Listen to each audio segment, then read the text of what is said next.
Good evening, I'm Farhana Sheikh and this is AWANI Tonight. We start today's news with an update on Batangkali. The death toll from the Batangkali landslide has risen to 26 after the search and rescue team recovered a body of a man earlier today. The Selangor Fire and Rescue Department said the body was found around 11:16 a.m. Yesterday, the SAR team found a body of a girl aged between 5 and 7 at the father's organic farm in Gotong Jaya. When the landslide struck the campsite at 2:42 a.m. last Friday, there were 94 people, including children. 26 perished, 61 escaped, and 7 are still missing. However, search and rescue operations have been temporarily halted for safety reasons due to continuous rain. The Selangor government is in the process of formulating guidelines for campsites in the state. Local Government Committee Chairman Eng Zahan said local councils did not have specific regulations for campsite activities as they were sub-activities run by hotel and resort owners. Eng said his committee is currently conducting surveys on all types of campsites as these were not clearly specified under the business license category. This will determine if existing sites are ecologically sensitive or risky areas. The Hulu Selangor Municipal Council had earlier confirmed that there were no specific license for campsites in the state. However, it said it is the responsibility of business operators to file an application with the local council to ensure activities are in line with approved plans. On Monday, a spokesperson from the father's organic farm campsite claimed that there was no such license the campsite operator could apply for. In other news, Communications and Digital Minister Fahmi Fadzil has revealed a new prepaid mobile data plan called the Unity Package as part of his ministry's efforts to tackle the rising cost of living. The package will be offered to certain groups at the price of RM30 with 30 GB of data for 6 months. The plan is based on the Malaysian Family Youth Package, which was initially introduced for youths between 12 to 24 years old. Under the Unity Package, the offering will be expanded to youths up to 30 years old, the B40 group, senior citizens, the disabled, as well as army and police veterans. Fahmi said the offering aims to help lower the cost of internet access for targeted groups. He added that it will be 3 times faster than current base offerings and involves the cooperation of 5 telecommunication providers, CelcomDigi, Maxis, U-Mobile, TM and YTL. The package will be available to users from February 2023, with more details to be unveiled by service providers later. Prime Minister Datuk Seri Anwar Ibrahim has confirmed that the National Recovery Council, or NRC, has been disbanded. In a press conference today, he cited an overlap of responsibilities which incurs higher cost. Anwar said the NRC was created to meet the needs at the time following the COVID-19 pandemic, although he did not elaborate further. The NRC was established in July 2021 and was headed by Tan Sri Muhyiddin Yassin after he stepped down as Prime Minister. Anwar added that the Cabinet was also reviewing several overlapping government bodies. This includes the National Centre for Governance, Integrity and Anti-Corruption, GIACC, as its responsibilities can be taken up by the Malaysian Anti-Corruption Commission or Police. The GIACC was formed in 2018 under Tun Dr. Mahathir Mohamad's administration to coordinate and monitor all activities related to governance and combating graft. Meanwhile, Anwar said the Cabinet also discussed addressing the labour shortage in the country. He added that the Human Resources and Home Ministries have been instructed to look into the matter. Kementerian Sumber Manusia dan Kementerian Dalam Negeri diminta untuk menyegerakan terutama bidang peladangan, industri perkhidmatan dan juga construction. Dan ketiga-tiga ini harus diberi pertumpuan kerana kelewatan kelulusan ini telah menyebabkan beberapa usaha pengeluaran terbantut. Separately, Anwar also urged government machinery and departments to be more efficient in approving business applications. He said this was vital as there had been positive indications from entrepreneurs and investors who inquired about starting businesses in Malaysia. The ongoing labour shortage has resulted in opportunity losses amounting to billions of ringgit and must be rectified immediately. Alex Ong, the country representative of Migrant Care, highlights the gaps to address within our labour policies. As far as the practices itself is concerned, we need a monitoring body probably like the select committee at the parliament, and then we may need the engagement with other stakeholders to actually to join hand with the with those for the good governance.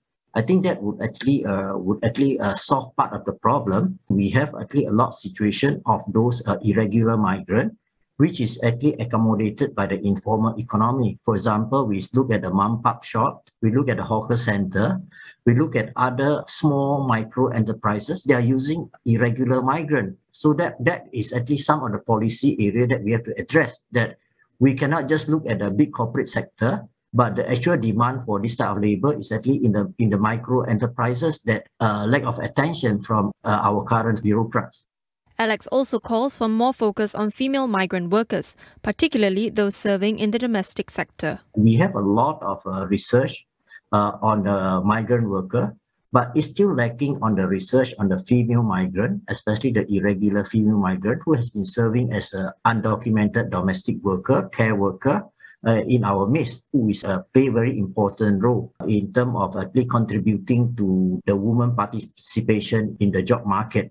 I think it is very important that we also encourage the scholarship on this irregular female migrant that can actually, like, if we have a good policy, then we will have a more amicable and affordable domestic worker. So government engagement is also very important in coming up with a good policy. We will go for a quick break. Stay with us.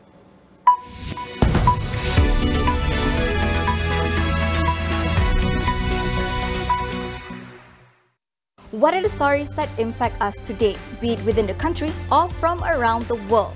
Get all the latest updates on AWANI Tonight right here on Astro AWANI Channel 501, Monday to Friday, 9:45 p.m. Also available live on all our digital platforms.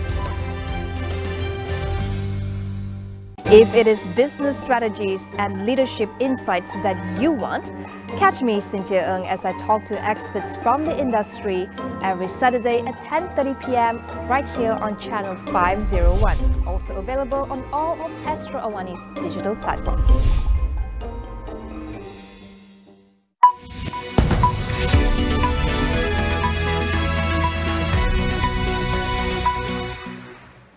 Welcome back. Following plans announced by the Law and Institutional Reform Minister, Datuk Sri Azalina Othman Said, to strengthen the role and functions of the Human Rights Commission of Malaysia, or SUHAKAM, former SUHAKAM Commissioner Gerald Joseph stressed that there should be no delay in submitting SUHAKAM's annual report to the Parliament.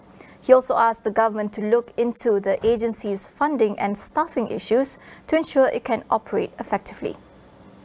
We should be accountable as in the Act 2 Parliament, but the procedure for submitting our annual reports as SUHAKAM to Parliament is always subject to the Minister or the government of the day to bring it to Parliament. I think that shouldn't be the case, because then whenever they want to bring or delay it, SUHAKAM has no power to try to submit something directly. So I think the call is to directly be empowered to submit it through the Speaker to members of Parliament.